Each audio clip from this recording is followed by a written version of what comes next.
Let's leave the coppers and talk a little bit about logistics, because that's been like a perennial issue in the course of elections in Nigeria. And indeed, it played up again on March the 28th. What is the situation?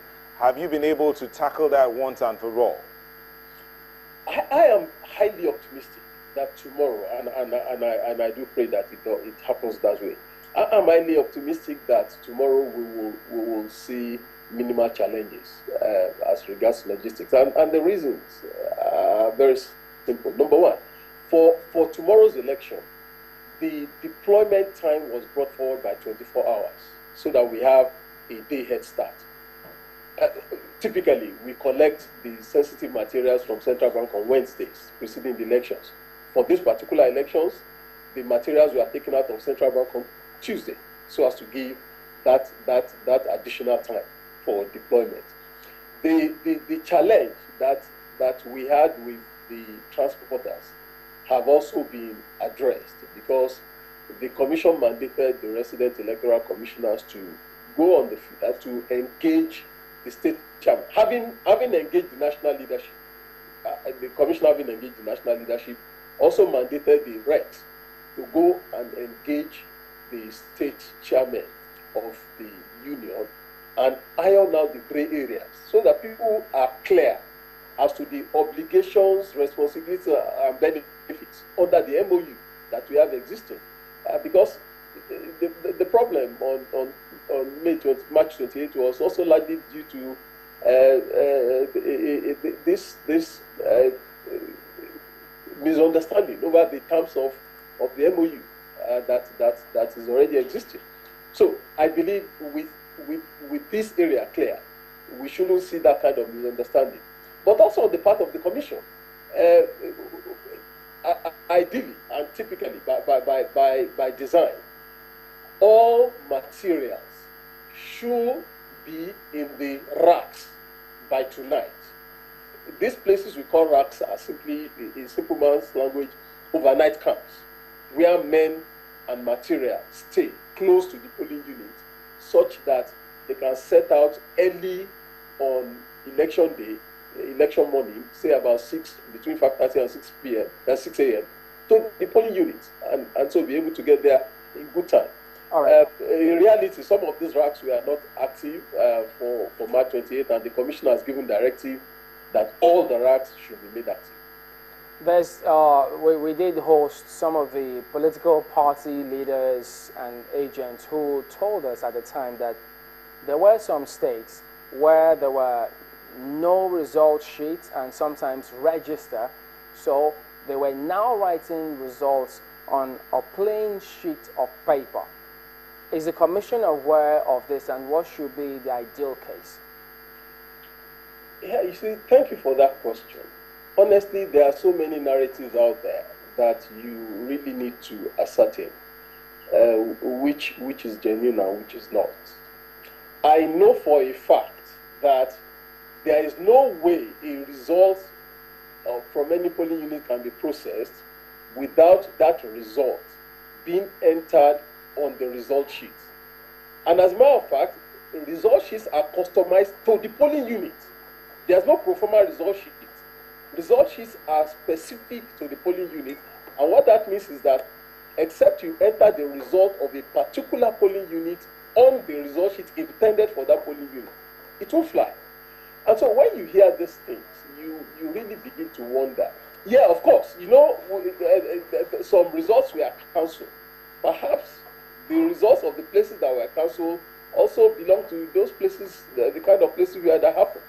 Because there's no way a result will be part of the collation except it is entered in the result sheet intended for the particular polling unit. Okay, is it remotely possible that before elections are concluded, some persons, whoever they are, either working alone or colluding with any officials, already have a prepared result, and in the event that that were the case, or to be the case, how can that be averted? Yeah, you see, Chamberlain, I can assure you that no result that is written, under the table can come to be a part of the collation process. Again, you hear those narratives out there. Unfortunately, partisans also make these things difficult because they put forward all manners of narratives, and the challenge is to sift through and to see which one really is practicable. Now, look at the way the process goes, and you will see that it can't work. Number one, results will be pasted at the polling unit. And when the results are pasted at the polling unit, it becomes a public document. As a matter of fact, before the results get to the next level of collation, which is the ward, a party that has agents in all the polling units already knows the outcome before it gets to the next level of collation. And there are other levels. So the results becomes public from the polling unit level. Okay, Kayode, pardon me, let me jump in before you go on. What happens in cases where they don't paste the results at the polling unit, but they move on to the collation center? Well, that's an infringement of the regulation, and that a complaint of that can be made. The commission holds the polling officials accountable to complying with the regulations, and so it is expected that that is what they should do. Well, speaking about Abia State, remember the National Human Rights Commission did publish some states where they think that there has to be a lot more attention by all the necessary agencies to ensure that things go on as they ought to. Well, yes, indeed, Abia also pops up in that map alongside Ekiti, Lagos, Imo, Rivers, Benue, Kaduna, and Bauchi. So those are some of the states that attention needs to be paid. Let's get back to Kayode. He joins us via Skype in Abuja. Well, speaking about some of these states, and they say there's so much complaints, either they accuse sometimes INEC officials of complicity, and in several other cases that political parties collude with them. What kind of measures have been put in place in some of these states? You could start with Abia, where the rec just spoke. Yeah, thank you, Chamberlain. You see, the commission has a position that is much trumpeted, and that position is that it is impartial, it is neutral, it is dispassionate, and it is committed to keeping the field level for all players. And it has also said that if there is any official along the line who runs foul of that position, that official will have himself or herself to blame. And so, honestly, the commission does all that it is by the design of the process and by the regulations. The commission is a neutral umpire.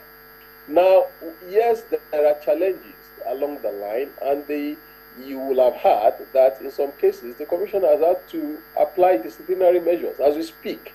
No fewer than 4 electoral officers have been suspended since March 28 on account of infringements to the set guidelines.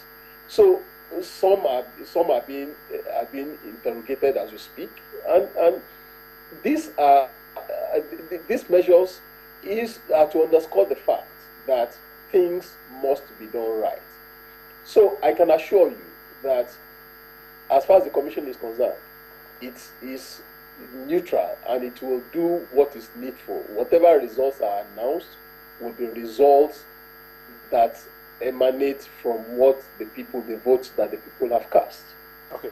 The last election brought up some electoral offenders in terms of beyond the INEC staff who might have infringed on the law. I mean, some of the members of the electorate and indeed some politicians were said to have committed some level of offenses in the course of the elections.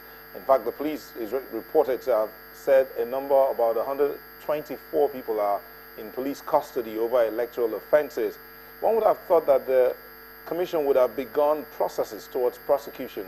Is that in course? Is that on course right now? Yeah, you are right. Sure, they are due for prosecution, but you know that priority is also coming.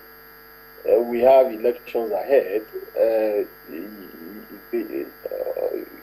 taking on the case of prosecuting electoral offenders really will rank very low on the list of the Commission's priorities now. Yes, post-elections, sure, these things will come to play. But the point must be made again that the Commission has always maintained the position that for dealing with the problem of impunity, it is beyond INEC to handle. And the reason is simple. When you look at the scale of the problem, you are dealing with millions of potential culprits.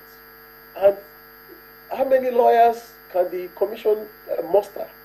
And I mean, what are the resources to be used in that?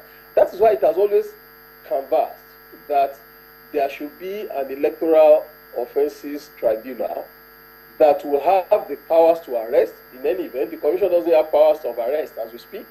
It doesn't have powers of investigation as we speak. That power resides with the security agencies.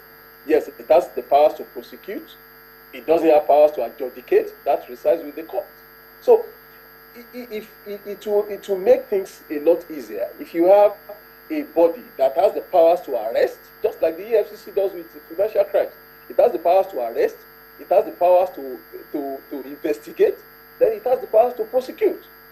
Now, the Commission doesn't have those powers combined in it now. And so it makes it all the more difficult to say you wait for the arrest to be made, you wait for the investigation to be done before you come in for the prosecution. But if I may come in here, don't you have the powers to recommend arrest and prosecution if you cannot prosecute? No, the Commission has the responsibility to prosecute. What I said the Commission does not have the powers to do is to arrest or to investigate. That is within the remit of the security agencies.